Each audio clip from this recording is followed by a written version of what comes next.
Hello students, how are you? Stay blessed, positive and happy. Let's begin our topic War minus Shooting, the Sporting Spirit, written by George Orwell. First discuss about the introduction. Orwell wrote The Sporting Spirit in 1945, close on the heels of the publication of Animal Farm the same year. This essay was considered to be in recognition of the political symbolism that sport represented as a tool that could invoke feelings of hyper-nationalism.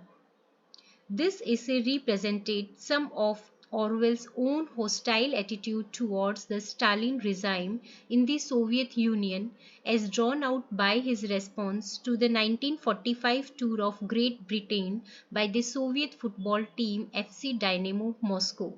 The tour itself was considered groundbreaking and came after the combined Allied victory in World War II. The Sporting Spirit is an essay by George Orwell published in the magazine Tribune on 14 December 1945. The essay was written on the heels of 1945 tour of Great Britain by the Soviet football team FC Dynamo Moscow. The essay became famous for Orwell's description of international sporting competitions as war minus the shooting, a phrase that has since been used as a metaphor for sports when referred to in popular media and for actions evoking hyper-nationalism and national pride. Orwell uses the examples of football, cricket, and boxing to argue that sport, while never intended to generate bonds of friendship, generates politicized and hyper-nationalistic emotions that can only stroke ill will between nations. Sports as an unfailing cause of ill will. In his remarkable essay, The Sporting Spirit, Orwell grieves over the fact that sport is an unfailing cause of ill will and that the visit of the Russian football team Dynamos has only worsened the Anglo-Soviet relations instead of strengthening it. Two of the four matches played led to much bad feeling.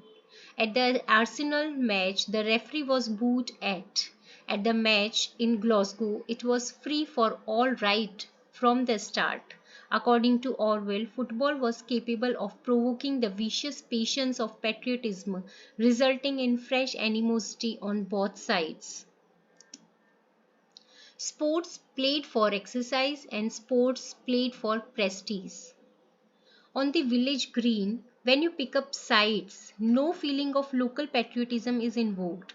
The game is played simply for the fun and exercise. But as soon as the question of prestige arises, and the moment you feel that you will be disgraced if you lose, the most savage combative instincts are aroused.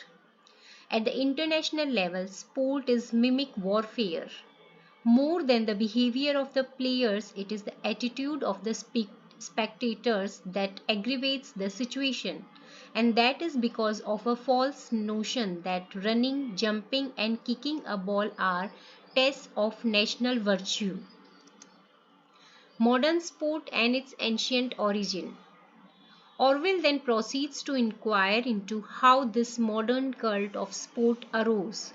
Most of the games we play now are of ancient origin, but sport was not taken very seriously between Roman times and the 19th century. Even in the English public schools, the games did not start till the later part of the 20th century, so much that Dr. Arnold, generally regarded as the founder of the modern public school, looked on games as simply a waste of time. Sports today, heavily financed activities. But later on, chiefly in England, in the United States, games were built up into a heavily financed activity, capable of attracting vast crowds and rousing savage passions, and the infection gradually spread from country to country. It is the most violently combative sports like football and boxing that have spread the widest, and the whole thing is bound up with the rise of nationalism. Even in the Middle Ages, games were played with much physical brutality, but they were not mixed up with politics, nor were they a cause of group hatred. Organized games like these are most likely to flourish in urban communities where the average human being lives a sedentary or confined life and does not get much opportunity for creative labor.